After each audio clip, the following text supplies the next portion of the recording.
dan di seluruh Yudea dan Samaria dan sampai ke ujung bumi. Sesudah ia mengatakan demikian, terangkatlah ia disaksikan oleh mereka, dan awan menutupnya dari pandangan mereka. Sampai di sini pembacaan Alkitab. Hendaklah firman Tuhan dengan segala kekayaannya menetap di dalam hatimu, dan ucaplah syukur kepada Allah.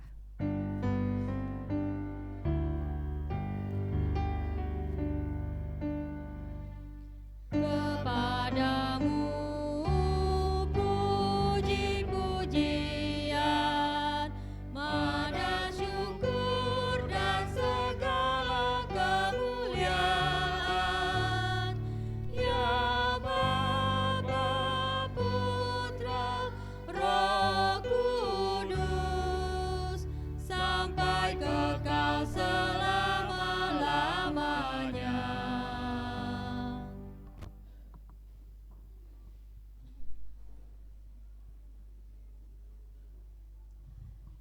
Jemaat yang Tuhan Yesus kasihi dan berkati,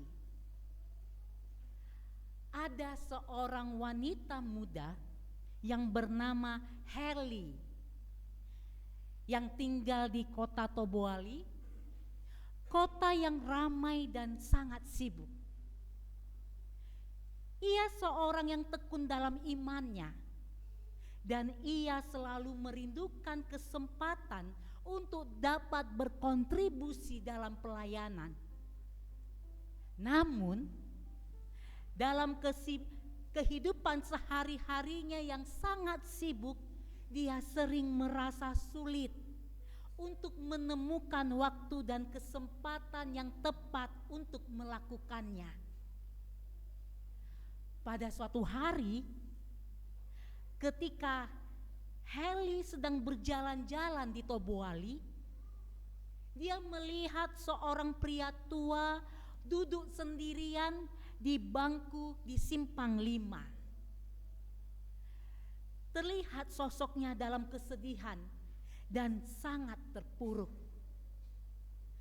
Tanpa ragu, Heli mendekatinya dan memulai percakapan.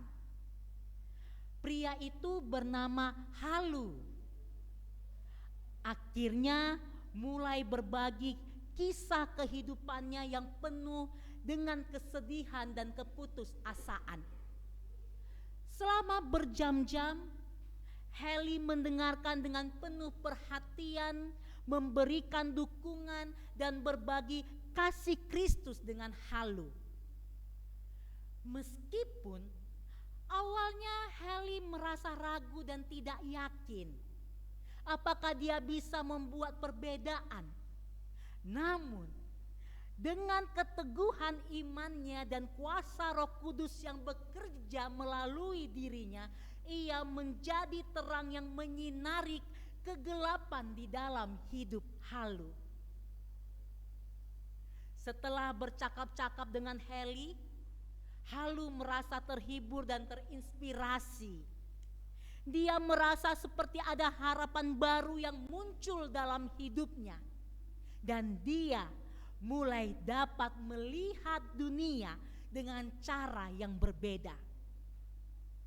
Pada akhirnya, Halu memutuskan untuk kembali ke gereja dan mencari Tuhan dalam hidupnya sekali lagi. Melalui sebuah pertemuan yang sederhana di sebuah persimpangan, seorang Heli tidak hanya memberikan penghiburan dan harapan kepada seseorang yang membutuhkan, tetapi juga menjadi saksi Kristus yang efektif di tengah-tengah kehidupan sehari-hari yang sibuk.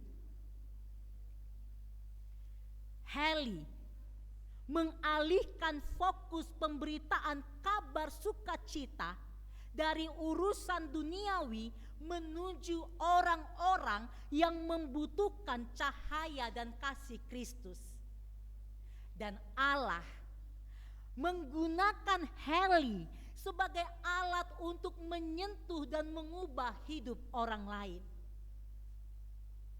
Melalui cerita ini ingin menggambarkan betapa pentingnya pentingnya untuk membuka mata dan hati kita terhadap kesempatan yang Allah berikan kepada kita setiap hari untuk menjadi saksi Kristus. Terkadang kesempatan melayani yang paling berharga dapat ditemukan dalam situasi-situasi yang paling sederhana dan tidak terduga. Seperti pertemuan yang disebutkan di atas atau percakapan di tempat kerja. Yang penting adalah tekad dan kesiapan kita untuk mengikuti panggilan Allah. Dan kita mau untuk menjadi terang yang bersinar di tengah-tengah kegelapan dunia. Dan mau membawa perubahan yang nyata dalam kehidupan orang-orang di sekitar kita. Dalam firman Tuhan yang telah kita baca dan dengar bersama pada pagi hari ini, kita akan menemukan panggilan yang mendalam dan relevan bagi kita sebagai orang percaya pada zaman ini. Ketika kita berjuang untuk menemukan arah dan makna dalam pemberitaan kabar sukacita. Mari adik-adik.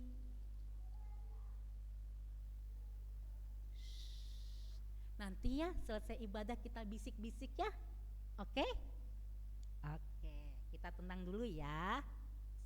Oke, terima kasih.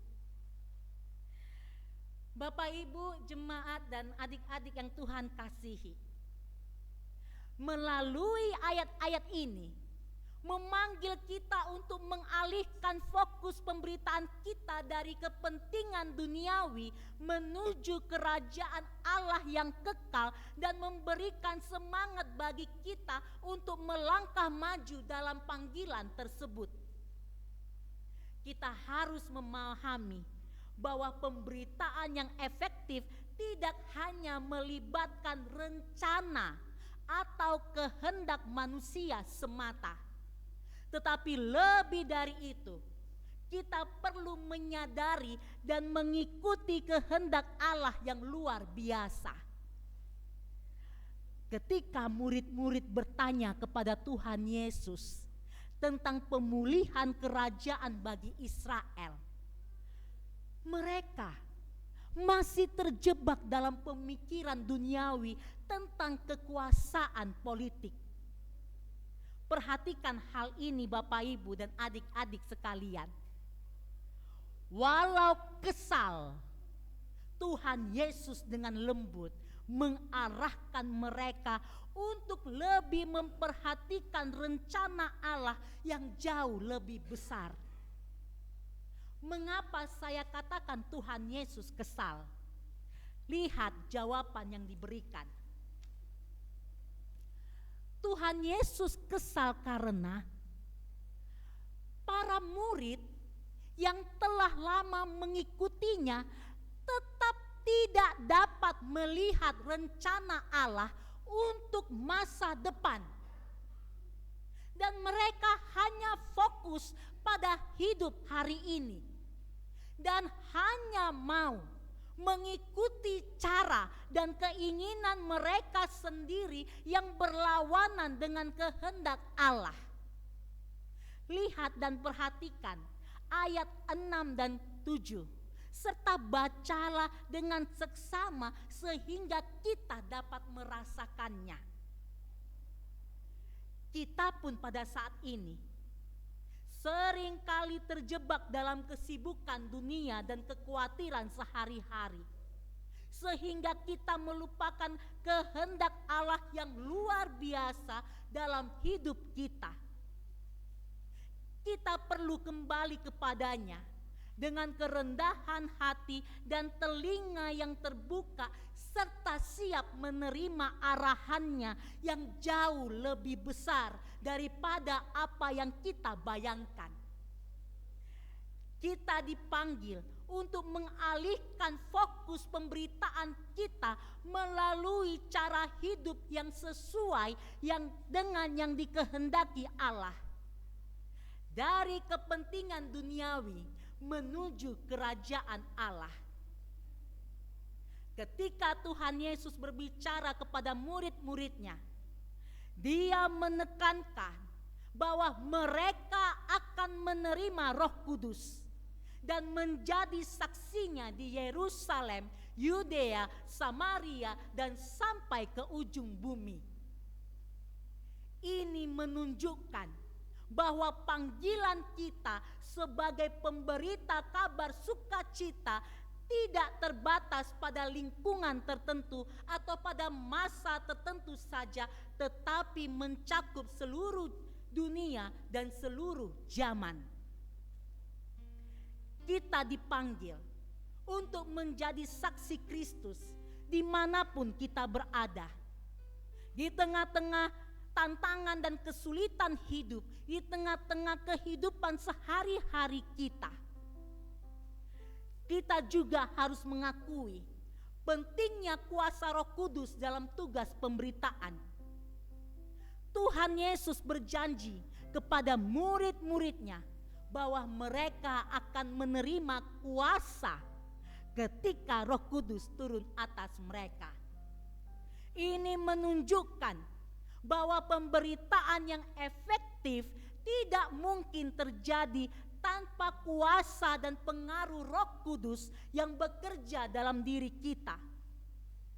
Roh Kudus tidak hanya memberikan keberanian dan kekuatan bagi kita untuk menjadi saksi Kristus, tetapi juga memberikan pengertian yang mendalam tentang firman Allah dan bimbingannya dalam setiap langkah perjalanan kita sebagai pemberita kabar sukacita.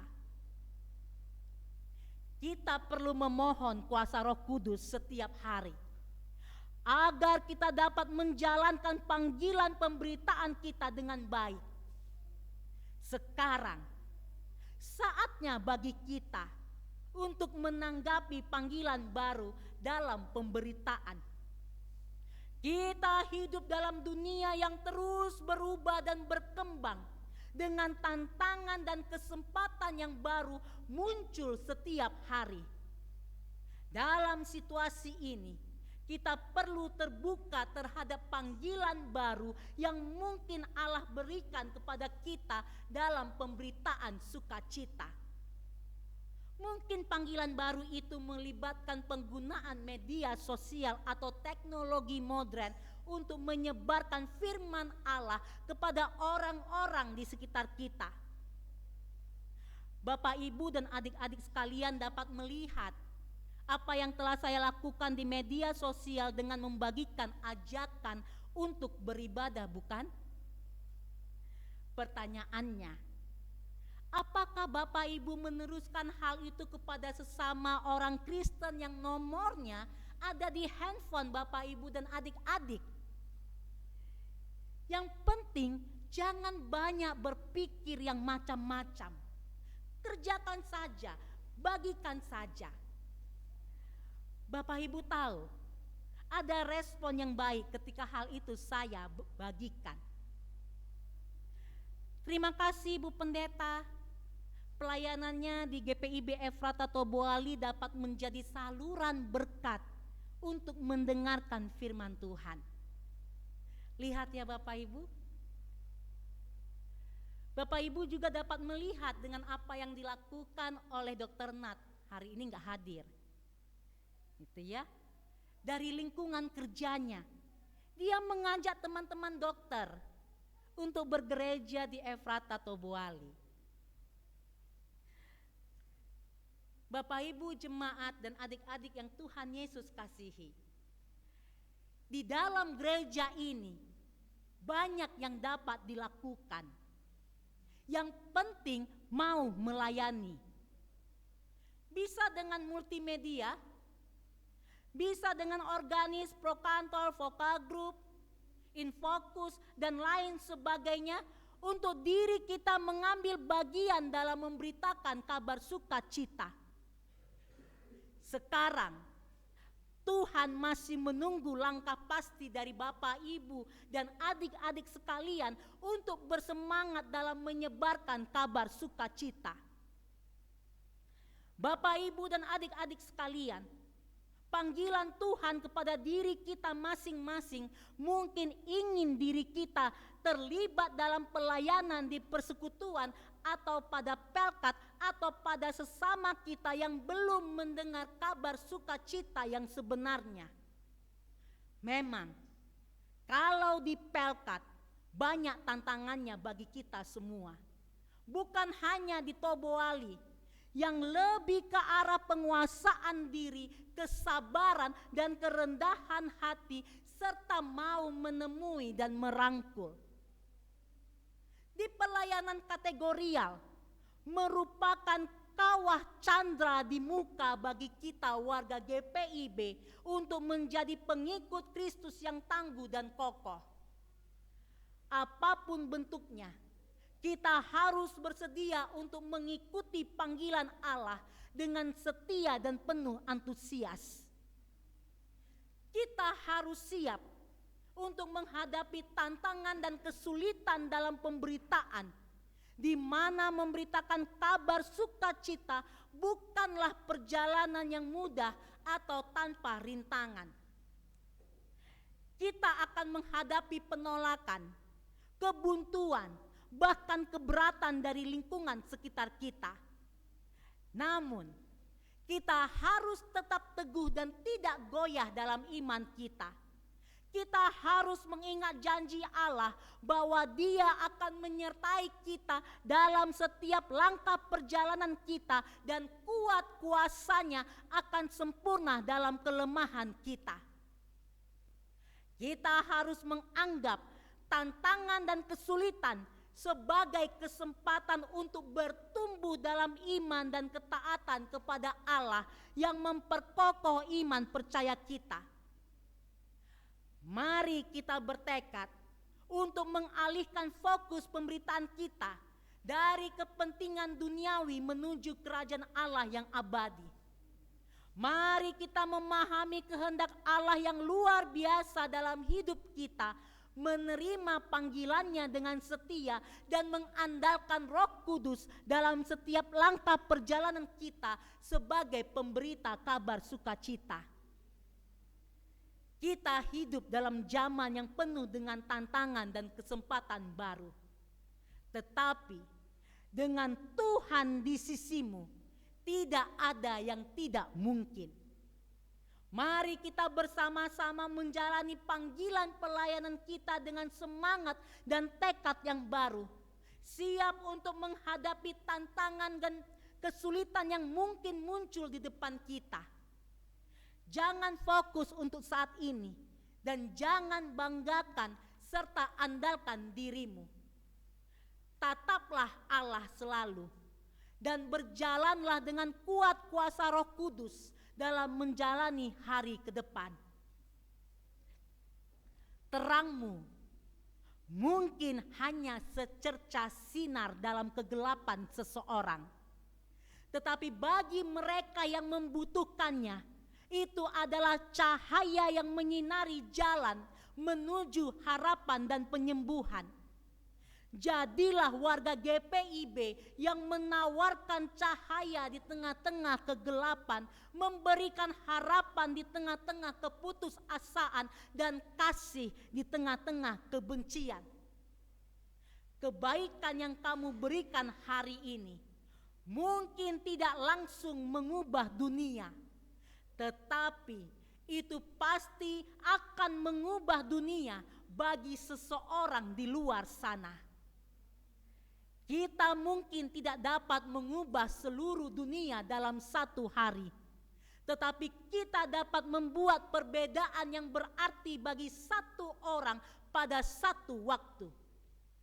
Jadilah saksi Kristus yang setia. Satu kesempatan, satu pertemuan, satu tindakan kasih pada satu waktu.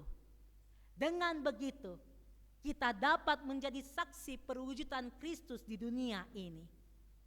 Tuhan Yesus memberkati dan menyertai kita semua dalam perjalanan kita memberitakan kabar sukacita. Mari kita bersaat teduh sejenak.